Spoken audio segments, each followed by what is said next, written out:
ابو درداء کہتے ہیں مجھے حضور نے وصیت فرمائی، پہلی وصیت اللہ تشرک باللہ شیئا وَإِن قُتِلْتَ وَحُرِّقْتَ۔ سبحان اللہ، میرے محبوب تجھ پر قربان اللہ، او مجھے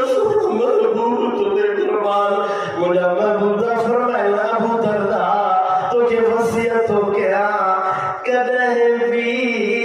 اللہ سا کہیں گے شریک نہ جائیں، پنج نبی کے نہ چھڑ جائیں، دین کے نہ چھڑ جائیں، چاہے مانو گد جی تو کہ ٹکڑا ٹکڑا کرن تو کہ ساڑن، پر پنج دین اسلام کے، پنج رب کے، پنج پیر جدام کے نہ چھڑ جائیں۔ وَإِن قُتِلْتَ وَحُرِّقْتَ، تو کہ کٹے بنے، تو کہ ساڑے بنے، چاچا بھی تھے پر بڑے محبوب جو در نہ چھڑ جائے۔ حضرت شیخ اسد فولانی علیہ رحمت سبحان اللہ کے ولی ہیں، انہیں ان چیزوں کی علم تھا، ان وصیتوں کا علم تھا، انہیں بادشاہ نے زور دیا، انہیں کہا کہ تو اسلام کو چھوڑ دے، محمد کو چھوڑ دے، دین کو اپنا اسلام کو چھوڑ دے، انہوں نے کہا نہیں،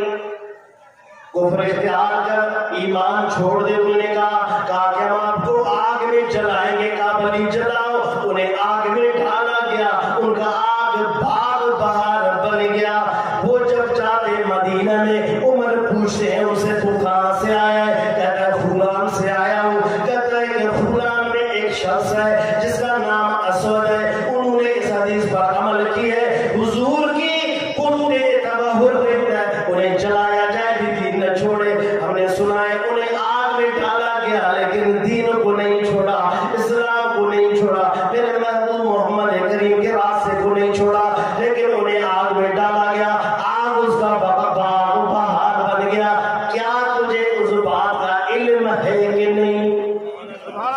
حضرت فولانی کہتے ہیں حضور بے شک علم ہے، لیکن عجیب بات یہ ہے کہ وہ خود میں ہوں۔